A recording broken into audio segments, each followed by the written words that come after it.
ஆரம்ப காலத்தில் ஒரு குரு, அப்போ ஒரு சீடன் இருந்தான். அது வேடிக்கையான குரு, வேடிக்கையான சீடன். ஒரு ஆசிரமம். ஒரு நாள் ஒருத்தன் அவசரமாக அந்த குருவை தேடி வந்திருக்கிறான். என்ன விஷயம்னு விசாரித்தார் குரு. உங்கள் சீடர் என்னை அடிச்சுட்டார் அப்படின்னு புகார் பண்ணானா அந்த ஆள். குரு சீடனை கூப்பிட்டார். அடிச்சியா இந்த ஆளை அப்படின்னு கேட்டாரான். ஆமான் இருக்கான் சீடன். ஏன் அடிச்சே அப்படின்னு கேட்டாரான். இந்த ஆள் உங்களை பற்றி மட்டமாக பேசிவிட்டான், என்னால் அதை தாங்கிக்க முடியல, அதனால தான் அடிச்சுட்டேன்ருக்கான். அப்படி என்ன பேசினா அப்படின்னு கேட்டாரான். உன்னுடைய குருநாதர் இப்போல்லாம் அர்த்தமில்லாமல் பேச ஆரம்பிச்சுட்டார் அப்படின்னு சொல்லிவிட்டான், அதனால தான் அடிச்சுட்டேன் அப்படின்னு நானா. அதுக்காக அடித்தே அப்படின்னாரான். நான் அதுக்காக அடிக்கலை குருவே, இப்பெல்லாம் நீங்கள் அர்த்தமில்லாமல் பேசுகிறதாக அவன் சொல்கிறான், அப்படின்னா இதுவரைக்கும் நீங்கள் அர்த்தத்தோடு பேசினதாகத்தானே அர்த்தம், அது தப்பு தானே, அதனால தான் அடித்தேன் அப்படின்னு நானா. ஒரு பெரியவர் உட்கார்ந்துருக்கிறார். அவரை சுற்றி அவருடைய தோழர்கள் உட்கார்ந்துருக்கிறாங்க. ஏதோ ஒரு முக்கியமான செய்தியை அவர் அவங்களுக்கு சொல்லிகிட்டு இருக்கிறார். அவங்களும் ஆர்வமாக கேட்டுக்கிட்டு இருக்கிறாங்க. இந்த சமயத்தில் யாரோ ஒரு ஆள் வேகமாக அங்கே வர்றார். வர்ற வேகத்திலேயே எனக்கு ஏதாவது உதவி செய்யுங்க அப்படின்னு கேட்டுக்கிட்டே வர்றார். கேட்கறது உதவி, ஆனால் குரல் மிரட்டுறது மாதிரி இருக்குது, அதட்டி கேட்கறது மாதிரி இருக்குது. இதை கேட்டதும் அந்த பெரியவர் ஆத்திரப்படலை, ஆனால் அவரை சுற்றி இருந்தவங்க ஆத்திரப்பட்டாங்க. இதை பெரியவர் கவனித்தார். கொஞ்சம் அமைதியாக இருங்கன்னார். வந்தவரை கூப்பிட்டார். அவருக்கு சில பொருள்களை கொடுத்தார். என்னங்க இப்போ உங்களுக்கு மகிழ்ச்சி தானே அப்படின்னார். அப்படின்னு அலட்சியமாக அவர் சொல்கிறார். நான் உங்களை நல்ல முறையில் நடத்தினேன்னா அப்படின்னு கேட்குறாரு அவர் மறுபடியும். அதெல்லாம் ஒன்றும் இல்லை அப்படின்னு சொல்லி அவர் சொல்லிகிட்டு இருக்கிறாரு. குரலில் கடுமை குறையில. சுற்றி இருந்தவங்களால இதை பொறுத்துக்க முடியல. கோபத்தோடு அவரை நோக்கி நெருங்க ஆரம்பித்தாங்க. பெரியவர் அவங்களையெல்லாம் தடுத்து நிறுத்தினார். வந்தவரை வாங்க என்னோட அப்படின்னு சொல்லி அழைச்சிட்டு போனார். வீட்டுக்கு போனார். அங்கே போனதும் இன்னும் சில பொருள்களை எடுத்து அவர்கிட்ட கொடுத்தார். இப்போ திருப்தி தானே, நான் உங்ககிட்ட நல்ல முறையில் நடந்துக்கிட்டேனா அப்படின்னார். அவர் முகம் இப்போ தான் கொஞ்சம் மலர்ந்தது. ரொம்ப நன்றி, இறைவன் உங்கள் குடும்பத்துக்கு எல்லா நன்மைகளையும் செய்வான் அப்படின்னு சொன்னார். இதே வார்த்தைகளை என்னுடைய தோழர்கள்கிட்டே சொல்லிட்டீங்கன்னா அவங்க கோபம் தணிஞ்சிரும், வர முடியுமான்னார். கண்டிப்பாக வர்றேன் அப்படின்னாரு. மறுநாள் காலையில் அந்த இடத்துக்கு வந்தார். அதே மாதிரி சொல்லிவிட்டு அவர் போயிட்டார். தோழர்கள்லாம் ரொம்ப வியப்போடு பெரியவரை பார்த்தாங்க. அந்த பெரியவர் தான் நபிகள் நாயகம். அவர் சொன்னார், ஒருத்தன் ரொம்ப ஆசையாக ஒரு ஒட்டகத்தை வளர்த்துக்கிட்டு வந்தான். ஒரு நாள் அந்த ஒட்டகம் கயத்தை அறுத்துக்கிட்டு ஓடி போயிட்டுது. அக்கம் பக்கத்தில் இருக்கிறவங்கெல்லாம் அந்த ஒட்டகத்தை பிடிக்கிறதுக்கு முயற்சி பண்ணாங்க. அதை துரத்திக்கிட்டு ஓடினாங்க. ஒட்டகம் தாறுமாறாக ஓட ஆரம்பிச்சுது. இந்த சமயத்தில் ஒட்டகத்தை வளர்த்தவன் அங்கே ஓடி வந்தான். நீங்கள் அதை ஒன்றும் செய்ய வேணாம், விட்டுருங்க, அதோட சுபாவம் எனக்கு நல்லா தெரியும், அதை சுலபமாக என்னோட வழிக்கு கொண்டுட்டு வந்துட முடியும், நான் பார்த்துக்கிறேன், விட்டுருங்கோ அப்படின்னா. எல்லாரும் விலகி போயிட்டாங்க. இவன் என்ன செஞ்சான் தெரியுமா? கொஞ்சம் புல்லை கையில் எடுத்துக்கிட்டு அந்த ஒட்டகத்தை நெருங்கினான். அவ்வளவுதான். அது ஓடி இவன் காலடியில் உட்காந்துக்கிட்டது. செல்லமாக அதை அப்படியே தடவி கொடுத்தான். முதுகில் ஏறி உட்காந்துக்கிட்டான். அது பாட்டுக்கு சாதுவாக நடந்து போகுது. இந்த கதையை நபிகள் நாயகம் தம்முடைய தோழர்களுக்கு சொல்கிறார். ஒட்டகத்தை மட்டும் இல்லை, சில மனிதர்களையும் கூட சில விதத்தில் அணுகிதான் அவர்களை சீர்திருத்த வேண்டியிருக்குது அப்படிங்கிறத அவங்களுக்கு உணர்த்தினார். இது ஒரு அழகான உளவியல் அணுகுமுறை. சில குடும்ப தலைவர்கள் கூட இந்த ஒட்டகம் மாதிரி நடந்துக்கிறது உண்டு, அப்புறம் அடங்கி போகிறதும் உண்டு. ஒரு குடும்ப தலைவர் காலையில் எழுந்திரிச்சதுலேருந்து சத்தம் போட்டு கத்திக்கிட்டு இருப்பார். பக்கத்தில் இருந்தவங்கெல்லாம் ஓடி போய் சமாதானம் பண்ணி பார்த்தாங்க. அவர் ஓயறது மாதிரி தெரியல. கடைசியில் அவர் மனைவி வந்தாங்க. நீங்கள் எல்லாம் விலைக்கு போயிடுங்க, அவர் சுபாவம் எனக்கு தெரியும், நான் பார்த்துக்கிறேன் அப்படின்னாங்க. சரின்னு எல்லாரும் போயிட்டாங்க. சாயந்தரமாக பார்க்குறாங்க, அவர் சத்தம் இல்லாமல் ஒரு மூலையில் உட்காந்துருக்கிறார். ரொம்ப சாதுவா. ஆச்சரியமாக இருந்தது. என்னம்மா பண்ணீங்கன்னு கேட்டாங்க. அது ஒன்றும் இல்லைங்க, ஒரு வேளை சாப்பாட்டை நிறுத்தினேன், பட்னி போட்டேன், அவ்வளவுதான் அப்படின்னாங்க அந்த அம்மா. இன்பம் துன்பம் இது ரெண்டும் சேர்ந்தது தான் வாழ்க்கை. இது எல்லாரும் சொல்லிகிட்டு இருக்கிற ஒரு உண்மை. அது சரி, இது ரெண்டும் வர்றதுக்கு என்ன காரணம்? துறவி ஒருத்தர் யோசித்து பார்த்துருக்கார்.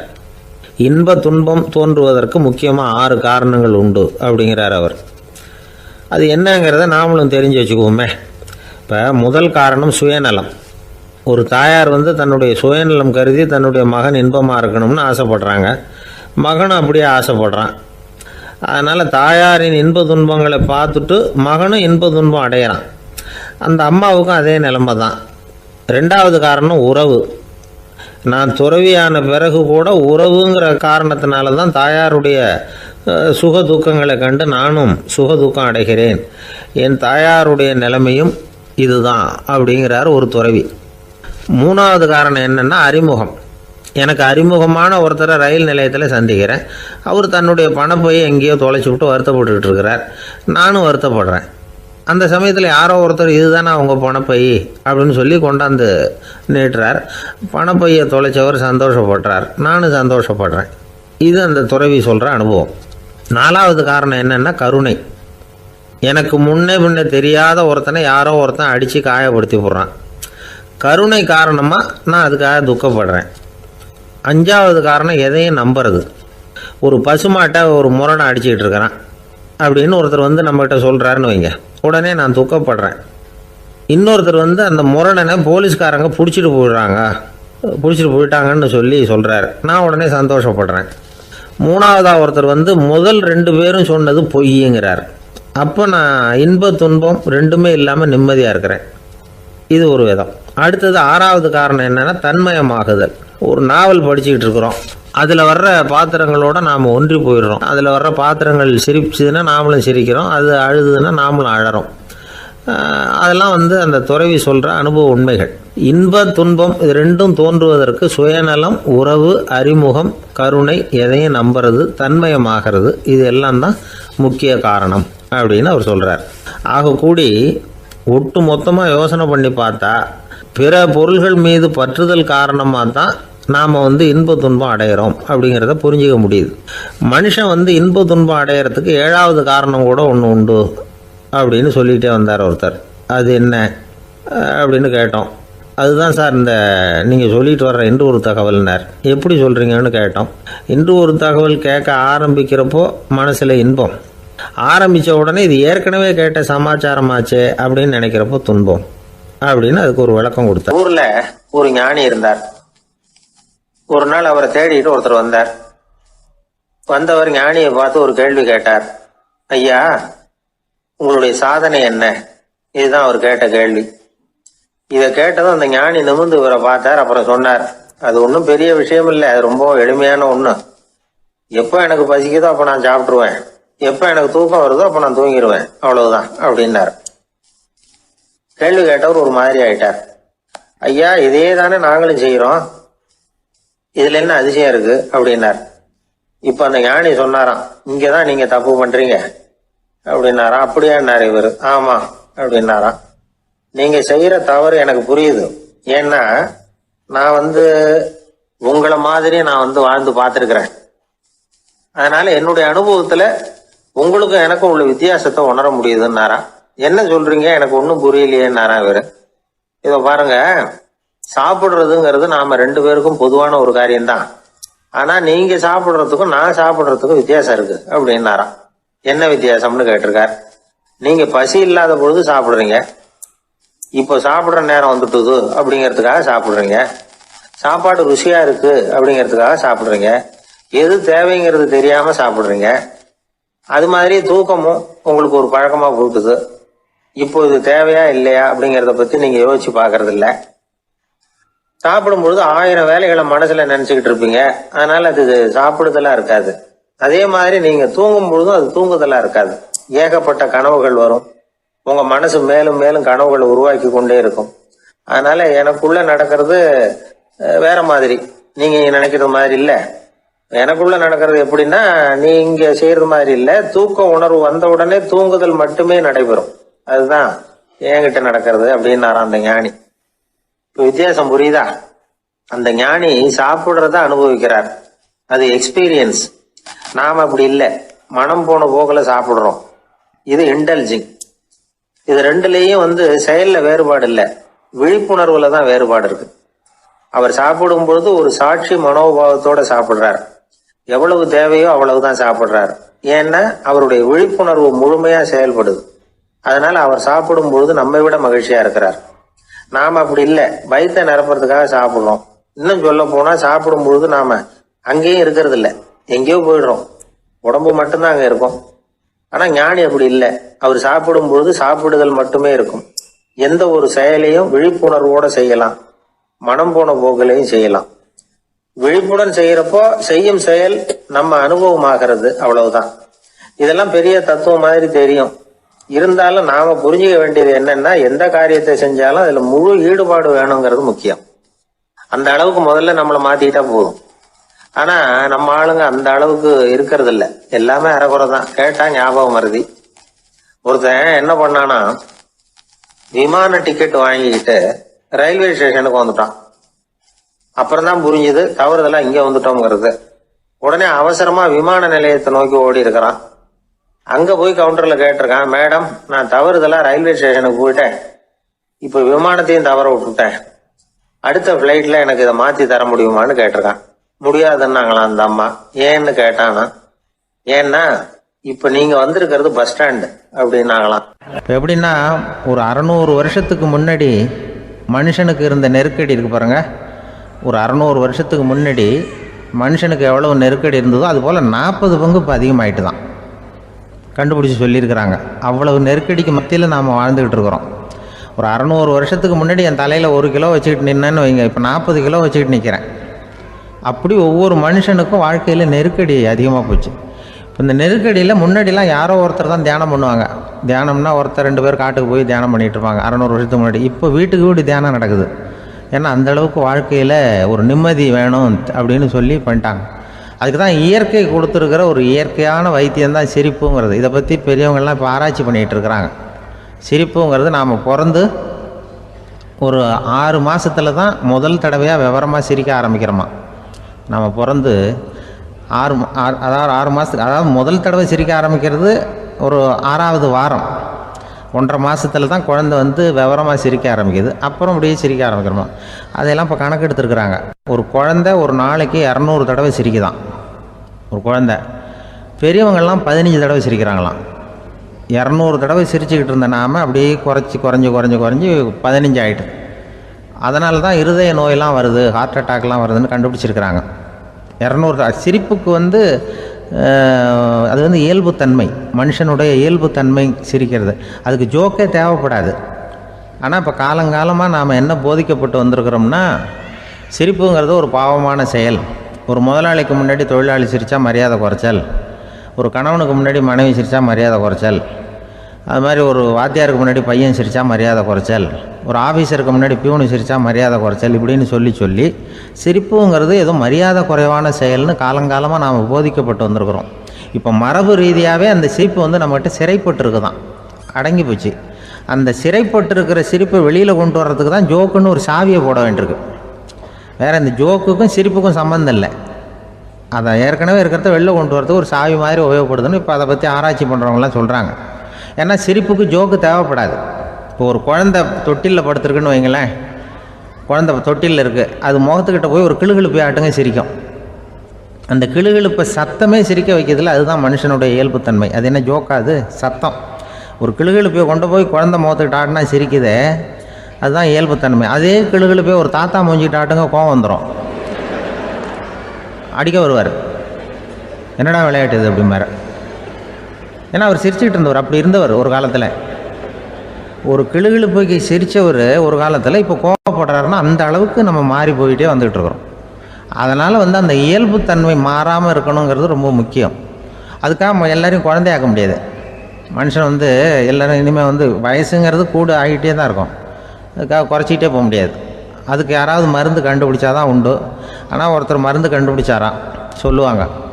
ஒரு டாக்டர் ஒரு மாத்திரை கண்டுபிடிச்சாராம். ஒரு மாத்திரை சாப்பிட்டா 1 வயசு குறையும், ஒரு மாத்திரை சாப்பிட்டா 1 வயசு குறையும் அப்படின்னு ஒரு மாத்திரையை கண்டுபிடிச்சிருக்காரு. ஒரு பாட்டி அம்மா, 90 வயசு பாட்டி, அது போயிருக்கு.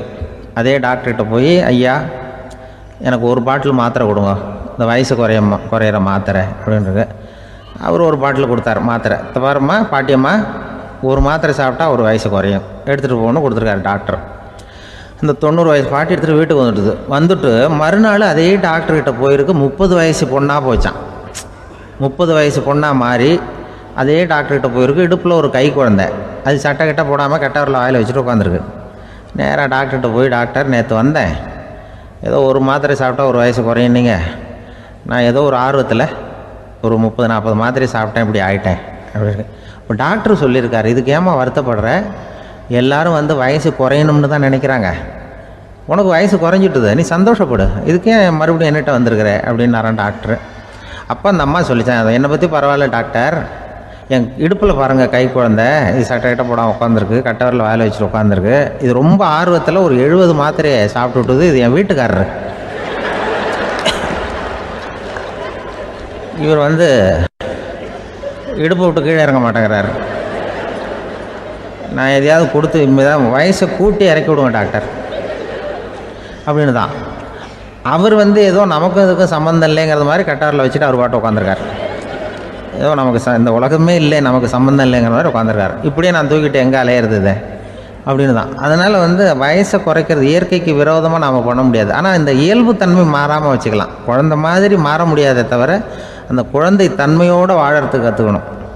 அதுதான் வாழ்க்கையில் இன்பமாக வாழறதுக்கு வழி. குழந்தைத்தனமாக இருக்கக்கூடாது, குழந்தை தன்மையோடு இருக்கணும்னு சொல்லுவாங்க. குழந்தை தன்மைங்கிறது வேறு, குழந்தைத்தனம்ங்கிறது வேறு. அப்படி ஒரு மாத்திரை கண்டுபிடிச்சிட்டா இப்போ யாராவது ஒருத்தவங்க இடுப்பில் குழந்தைய தூக்கிட்டு போனால் போய் கேட்கணும், ஏம்மா இது ஏன் வீட்டுக்காரரா உன் குழந்தையா அப்படின்னு கேட்டு அதுக்கப்புறம் அவருக்கு வணக்கம் சொல்லணும். இப்படிலாம் ஆகிடும் நிலைமை. இயற்கையை வந்து நம்ம மாற்ற முடியாது, அதுக்கு தகுந்தாப்புல தான் நாம் வந்து பண்ணணும். குழந்தை தன்மையோடு வாழறதுக்கு குடும்பத்தில் குழந்தை தன்மைங்கிறது எப்படின்னா, இப்போ ஒரு சில பேருக்கு அந்த குழந்தைத்தன்மை உண்டு. ஒரு வீட்டில் ஒரு புள்ள படுத்துருக்கு, அம்மா வந்து எழுப்புறாங்க, காலேஜுக்கு நேரமாச்சு எழுந்திரிப்பா, காலேஜுக்கு நேரமாச்சு எழுந்திரிப்பா அப்படின்ட்டு. அந்த அம்மா அந்த புள்ளை சொல்லியிருக்கு, ஐயோ எனக்கு காலேஜுக்கு போகிறதுக்கே பிடிக்கலம்மா, என்னை வந்து தொந்தரவு பண்ணாத, காலேஜுக்கு போகிறதுக்கு எனக்கு பிடிக்கல அப்படின்னு தான். அப்போ அந்த அம்மா சொல்லியிருக்கு, ஏன் உனக்கு காலேஜுக்கு போகிறதுக்கு பிடிக்கல, கல்லூரிக்கு போகிறதுக்கு, அதுக்கு 2 காரணம் சொல்லு அப்படின்னு இருக்கா. அப்போ அந்த புள்ளை சொல்லிச்சான், ஏன் பிடிக்கலன்னா, கல்லூரியில் இருக்கிற வாத்தியாருக்கும் என்னை பிடிக்க மாட்டேங்குது, ஆசிரியர்களுக்கும். 2வது காரணம், கல்லூரியில் படிக்கிற மாணவர்களுக்கும் என்னை பிடிக்கல, அதனால் நான் காலேஜுக்கு போக மாட்டேன்ற குழந்தை புள்ள சொல்லியிருக்கு. அம்மா வந்து அப்படிலாம் நீ இதுக்காக போகாமல் இருக்கக்கூடாது, நீ போய் தான் ஆகணும் அப்படின்னு பிடிவாதமாக அந்த அம்மா பிள்ளைய எழுப்புனாங்களாம். சரி, நான் எதுக்கு காலேஜ் போகணும்னு சொல்கிறேன், அதுக்கு நீ 2 காரணம் சொல்லு அப்படின்னு தான் அந்த புள்ள. அப்போ அந்த அம்மா சொன்னாங்களாம், நீ ஏன் காலேஜுக்கு போகணும்னா, முதல் காரணம் உனக்கு வயசு 52, 2வது காரணம் நீ தான் பிரின்சிபால் அப்படின்னு தான். என்ன இருந்தாலும் அவங்க அம்மாவுக்கு அது புள்ள தானே, அதுதான் குழந்தை தன்மைங்கிறது. 52 வயசுலேயும் குழந்தை தன்மையோடு இருக்கார் பாருங்கள், அதுதான் அந்த குழந்தை தன்மையோடு வாழறது தான் வெற்றிக்கு வழின்னு சொல்லுவாங்க. சீடன் வெளியூர் புறப்படுறதுக்கு தயாராக இருந்தான். ரொம்ப தூரம் போக போகிறான், திரும்பி வர நாளாகும். புறப்படுறதுக்கான ஆயத்த வேலைகளில் ஈடுபட்டிருந்தான். அந்த சமயம் பார்த்து இன்னொரு சீடன் அவங்ககிட்ட வந்தான். நம்ம குரு உன்னை அழைச்சிட்டு வர சொன்னார், வா அப்படின்னு கூப்பிட்டான்.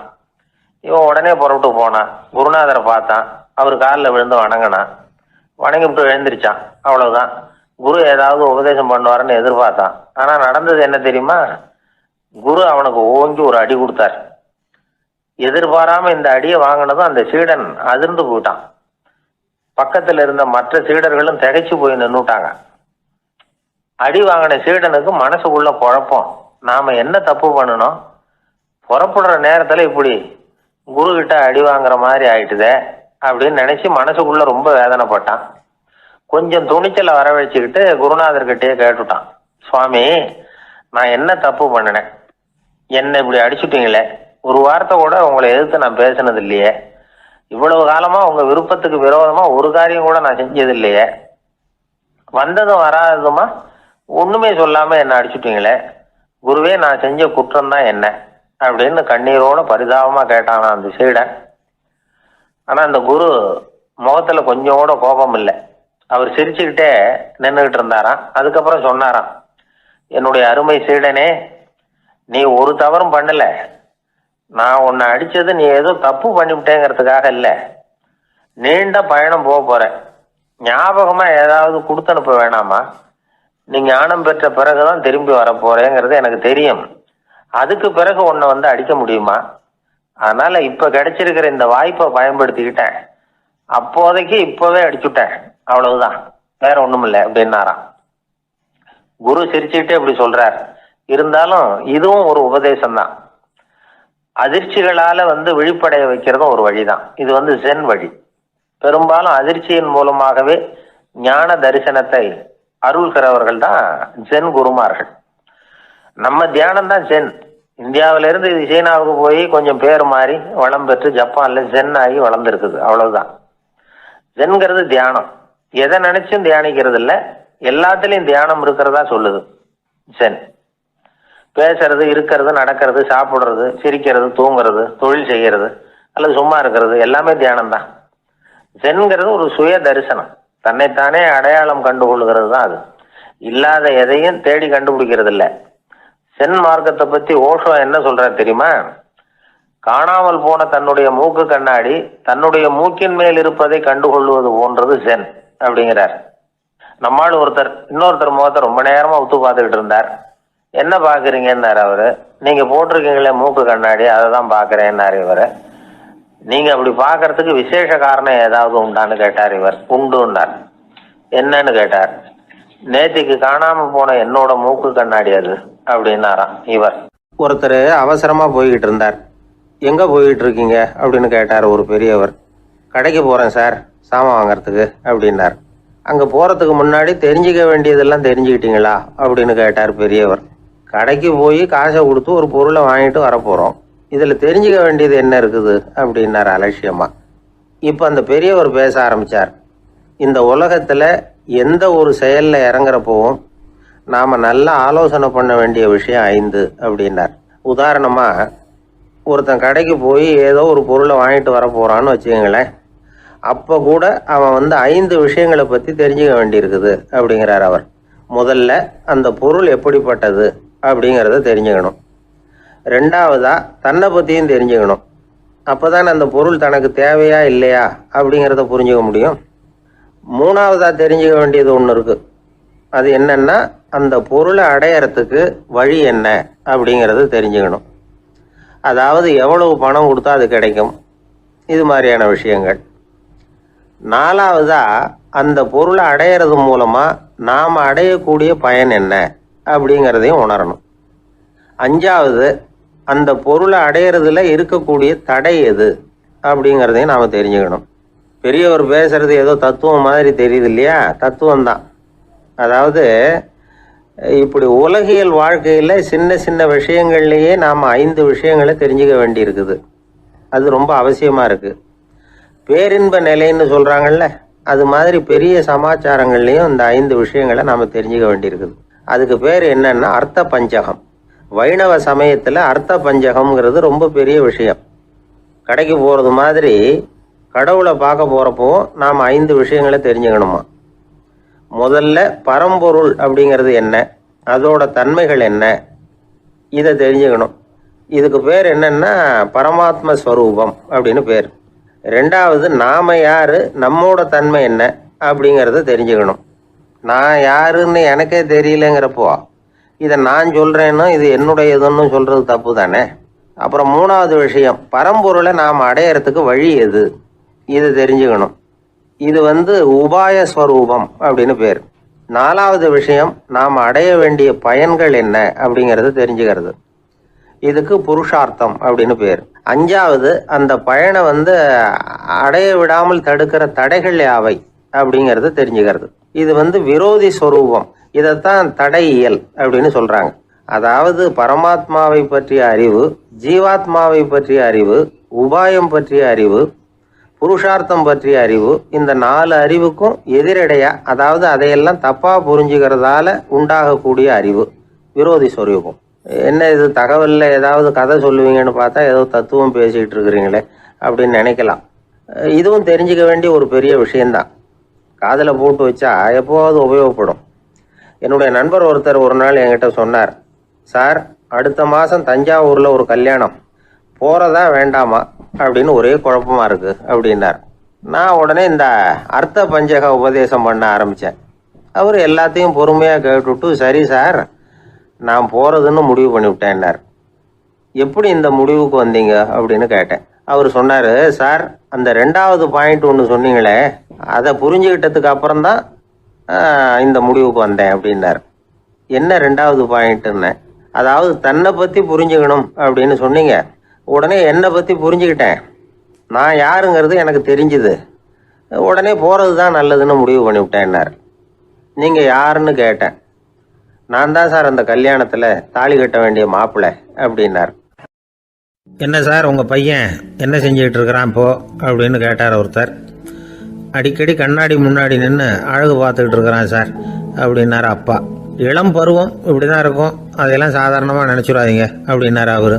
என்ன சார் சொல்கிறீங்க, கண்ணாடி முன்னாடி நின்றுக்கிட்டு நேரத்தை வீணாக்கிக்கிட்டு இருக்கான், அதை ஒரு பெரிய விஷயமா நான் நினைக்கணுமா அப்படின்னாரு இவர். இளம் பருவத்தில் இளைஞர்களுக்கும் சின்ன பொண்ணுங்களுக்கும் அடிக்கடி கண்ணாடியில் பார்க்கணும்னு தோணும். அது வெறுமனே அழகு பார்க்கறது மட்டும் இல்லை, அவங்க தங்களையே தேடி கண்டுபிடிக்கிற ஒரு முயற்சி அது. இது ஒரு மனோதத்துவ விளைவு. இது வரைக்கும் சின்ன பிள்ளையா இருந்துட்டோம், இனிமேல் நாமளும் மற்றவங்க மாதிரி மனிதர்கள் தான் அப்படிங்கிற உணர்வு அவங்களுக்கு வருது. தங்களோட முகம் எப்படி இருக்குது, அழகு எப்படி இருக்குது, உடம்பு நேரம் எப்படி இருக்குது, முடி எப்படி இருக்குது அப்படிங்கிறதையெல்லாம் கண்டுபிடிக்கிறாங்க. அதுக்கப்புறம் இன்னொரு ஆணோ பொண்ணோ தன்னை கவனிக்கணும் அப்படின்னு நினைக்கிறாங்க. இதெல்லாம் மனோதத்துவ உண்மைகள், இதெல்லாம் இயற்கை. இதை பார்த்துட்டு பெற்றவங்க பிள்ளைங்க கெட்டு போட்டாங்க அப்படின்னு நினைக்கக்கூடாது, அவங்கள திட்டிகிட்டே இருக்கக்கூடாது. இன்னைக்கு பல குடும்பங்களில் இதுதான் நடந்துகிட்டு இருக்குது. மனுஷ வாழ்க்கையிலேயே இப்படியும் இல்லாத அப்படியும் இல்லாத ஒரு பருவம் இளம் பருவம். 13லேருந்து 19 வயசுக்கு உட்பட்ட ஆண்கள் பெண்கள் இந்த வகையை சேர்ந்தவங்க, டீனேஜ் குரூப். இவங்களை சின்னவங்கன்னு நினச்சிட முடியாது, பெரியவங்கன்னு நினச்சிட முடியாது. இவங்க ரொம்ப சென்சிட்டிவ். சமூகம் நினச்சா இவங்களை நல்லவங்களாகவும் ஆக்கலாம், கெட்டவங்களாகவும் ஆக்கலாம். கொஞ்சம் அக்கறை எடுத்துக்கிட்டால் பெரிய பெரிய மேதைகளையும் விஞ்ஞானிகளையும் உருவாக்கலாம். ஆனால் நடக்கிறது என்ன தெரியுமா, அநேகமாக இவங்களை யாருமே சரியாக புரிஞ்சுக்கிறது இல்லை, இவங்களை சரியாக நடத்துறதும் இல்லை. இது வரைக்கும் நாம் சொல்கிறத கேட்டுக்கிட்டு இருந்தான், இப்போல்லாம் அவன் இஷ்டத்துக்கு நடக்க ஆரம்பிச்சுட்டான் அப்படின்னு வருத்தப்படுற பெற்றோர்கள் அதிகம். இது வருத்தப்படுற விஷயம் இல்லை, சந்தோஷப்பட வேண்டிய விஷயம். உங்கள் புள்ள சொந்தமாக யோசிக்க ஆரம்பிக்கிறதும் நடந்துக்க ஆரம்பிக்கிறதும் ஒரு தப்பான விஷயமா? அவன் கடைசி வரைக்கும் உங்கள் பேச்சையே கேட்டுக்கிட்டு இருக்கணுங்கிறது என்ன நியாயம்? இன்னைக்கு இளைஞர்களை பெரியவங்க தப்பாக புரிஞ்சுக்கிட்டு தவறாக நடத்துறதுனால தான் அவங்களுக்கு வெறுப்பு, எரிச்சல், மனக்கசப்பு எல்லாம் உண்டாகுது. பெற்றவங்க சரியாக மதிக்கிறது இல்லை அப்படிங்கிற ஒரே காரணத்தினாலேயே வீணாக போகிற பிள்ளைங்க இன்னைக்கு அதிகம். சரி, பெற்றவங்களுக்கு இன்னைக்கு என்னதான் புத்தி சொல்ல வர்றீங்க அப்படின்னு கேட்குறீங்களா? நாம் எதையும் சொல்ல வரல, ஆனால் அது சம்பந்தமான சில நிபுணர்கள் சொல்லியிருக்கிறத உங்கள் காதில் போட்டு வைக்கலாம். அது என்னென்னா, பிள்ளைங்க கிட்ட அன்பு செலுத்துங்க. குழந்தையா இருந்தப்போ எவ்வளவு பாசமாக இருந்தீங்க, வளர வளர அதை ஏன் குறைச்சிக்கிறீங்க? பெற்றவங்களின் அன்பான வார்த்தைகளுக்கு ஏங்குறவங்க தான் இன்றைய இளைஞர்கள். அவங்க எதை சொன்னாலும் அதை அக்கறையாக காது கொடுத்து கேளுங்க, அலட்சியப்படுத்தாதீங்க. அவங்க விரும்புறது உங்ககிட்ட இருந்து ஒரு மதிப்பு, மரியாதை, அங்கீகாரம், இவ்வளவுதான். அவங்க அவங்களாவே முடிவுகள் எடுக்கட்டும், அதுக்கு நீங்கள் உதவியா இருங்க, அது போதும். மற்றவங்க முன்னாடி, முக்கியமாக அவங்க நண்பர்கள் முன்னாடி அவங்கள பற்றி மட்டமாக பேசாதீங்க. அவங்கக்கிட்ட பொய் சொல்லக்கூடாது. நீங்கள் சொன்னது பொய்ன்னு தெரிஞ்சு போச்சுன்னா உங்கள் பேரில் அவங்களுக்கு இருக்கிற மதிப்பு போயிடும், நம்பிக்கை போயிடும். அவங்களுக்கு முன்னாடி நீங்கள் சண்டை போடக்கூடாது. உங்கள் பிள்ளைய எப்பவும் இன்னொரு பிள்ளையோட ஒப்பிட்டு பேசுகிற வேலையே வேணாம். கூட பிறந்த மற்றவங்களோட கூட ஒப்பிடக்கூடாது. இப்படி செஞ்சால் அவன் உங்ககிட்டையும் பிரியமாக இருக்க மாட்டான், அவங்ககிட்டையும் பிரியமாக இருக்க மாட்டான். புள்ள எங்கே போகிறான், என்ன பண்ணுறான் அப்படின்னுலாம் துப்பறிஞ்சிக்கிட்டு இருக்கக்கூடாது. இளைஞர்கள் தனிமையை விரும்புகிறவங்க. அவங்கள பெட்டியில் வச்சு மூடி பாதுகாக்கணும்னு நினைக்கக்கூடாது. அவங்கள எப்படி பாதுகாக்கிறது அப்படிங்கிறது அவங்களுக்கே தெரியும். உங்கள் புள்ள எப்படி நடந்துக்கணும்னு நீங்கள் எதிர்பார்க்குறீங்களோ அது மாதிரி நீங்கள் நடந்து காட்டுங்க, அது போதும். ஒரு வீட்டில் அப்பாவும் அம்மாவும் பேசிக்கிட்டு இருக்கிறாங்க. என்னங்க, நம்ம பொண்ணு பெரியவளாயிட்டா, அடிக்கடி கண்ணாடி முன்னாடி போய் நின்றுக்கிட்டு இருக்கிறா, சீக்கிரமாக ஒரு பையனை பார்த்து கல்யாணத்தை முடிக்காமல் இப்படி மசன்னு கல் மாதிரி உட்காந்துருக்குறீங்களே அப்படின்னு சத்தம் போட்டாங்க அந்த அம்மா. அவசரப்படாத, பார்க்கறதுக்கு கண்ணுக்கு அழகாக லட்சணமாக புத்திசாலியாக ஒரு பையன் கிடைக்க வேணாமா, அதுதான் பார்த்துக்கிட்டு இருக்கிறேன் அப்படின்னார் அப்பா. இதுக்கு அந்த அம்மா சொல்கிறாங்க, எங்கள் அப்பா இப்படியெல்லாம் நினச்சிக்கிட்டு இருந்திருந்தா எனக்கு கல்யாணமே ஆயிருக்காது தெரியுமா அப்படின்னாங்களாம். ஒரு தடவை கலைவாணர் NS கிருஷ்ணன் பேராசிரியர் கல்கியை சந்தித்து பேசிக்கிட்டு இருந்தாராம். கலைவாணர் கல்கியை பார்த்து, எனக்கு கதை எழுத ஆசையாக இருக்குது, எப்படி எழுதுறதுன்னு கேட்டாராம். கதை எழுதுறதுக்கு 4 மை வேணும்னாராம் கல்கி. அப்படியா, அப்படின்னா என்னென்ன கலர் மை அப்படின்னு கேட்டிருக்காரு கலைவாணர் சிரிச்சுக்கிட்டே. நான் சொன்னது கலர் மை இல்லை, அது வேற மை. அதாவது கதை எழுதுறதுக்கு தேவைப்படுகிற 4 மை எதுன்னா, 1 திறமை, 2 பேணாமை, 3வது தனிமை, 4வது பொறுமை அப்படின்னாராம்.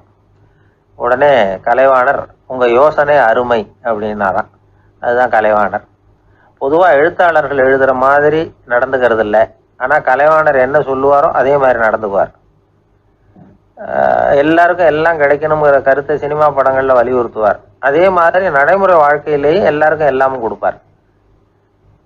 பணம், பதவி, புகழ் இப்படி எதுவுமே இல்லாத ஒரு சாதாரண மனுஷனா இருந்தா கூட இவர் மனுஷனுக்கு கொடுக்குற மரியாதையில கொஞ்சமும் குறைச்சல் இருக்காது. இந்த குணம் சாதாரணமா எல்லாருக்கும் இருக்கிறது இல்லை. அவரு சினிமா தியேட்டருக்கு போய் சினிமா பார்க்கறது வழக்கம். அவர் வந்திருக்கிறாருங்கிறது தெரிஞ்சா போதும், வெளியில பிச்சைக்காரங்க வந்து கூடிடுவாங்க. இது அவருக்கு தெரியும். வெளியில நம்மளை நம்பி ஒரு கூட்டம் காத்துக்கிட்டு இருக்குமேன்னு நினைப்பார். உடனே ஒரு 100 ரூபா நோட்டை கொடுத்து சில்லறையா மாத்திட்டு வர சொல்லுவார். படம் முடிஞ்சு வெளியில வர்றப்போ சில்லறையோட வருவார். எல்லாருக்கிட்டையும் கொடுத்துருவார். ஏன்னா எல்லாரும் தேடிட்டு வருவாங்க அவரை. என்ன எல்லாரும் சௌக்கியமா இருக்கிறீங்களா அப்படின்னு பிரியமா விசாரிப்பார். ஏதோ ரொம்ப நெருங்கின சொந்தக்காரங்களை விசாரிக்கிறது மாதிரி விசாரிப்பாரு.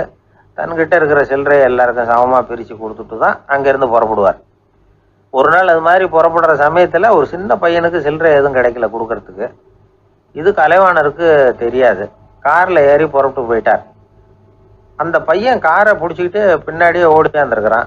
ஐயா, நீங்களே இல்லைன்னு சொன்னா நான் என்ன பண்றது? இன்னைக்கு பட்னி தான், அம்மாவுக்கு வேற உடம்பு சரியில்லை அப்படின்னு கத்திக்கிட்டே ஓடியாந்தானா. கலைவாணர் கவனிச்சுட்டார். உடனே காரை நிறுத்த சொன்னார். இறங்கினார்.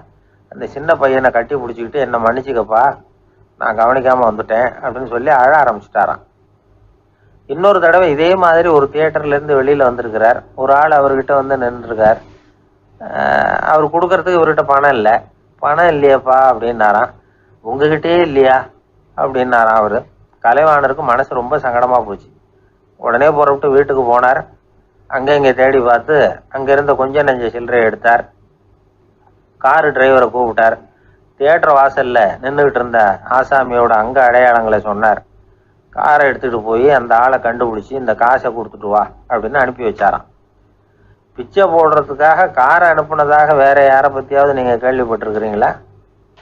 அவர் ஒரு வித்தியாசமான மனிதர், வித்தியாசமான கலைஞர். கலைவாணரோட சகோதரர் கல்யாணம் நடந்தது. அதுல தியாகராஜ பாகவதர் கச்சேரி முடிஞ்ச உடனே அதுல சம்பந்தப்பட்ட கலைஞர்களுக்கெல்லாம் கலைவாணர் பரிசுகள் கொடுக்கிறார். அந்த கச்சேரியில கடம் வாசிச்சவருக்கு மட்டும் மற்ற எல்லாருக்கும் கொடுத்ததை விட பெருசா ஒரு வெள்ளி கோப்பையை பரிசா கொடுத்தாராம். மற்றவங்களுக்கெல்லாம் சின்னதா கொடுத்துட்டு கட வித்துவானுக்கு மட்டும் பெருசா பரிசு கொடுக்குறீங்களே ஏன்னு கேட்டிருக்கிறாங்க. அதுக்கு கலைவாணர் விளக்கம் கொடுத்தாராம். இப்பெல்லாம் ரயில்ல கூட்டம் அதிகங்கிறது உங்களுக்கு எல்லாருக்கும் தெரியும்.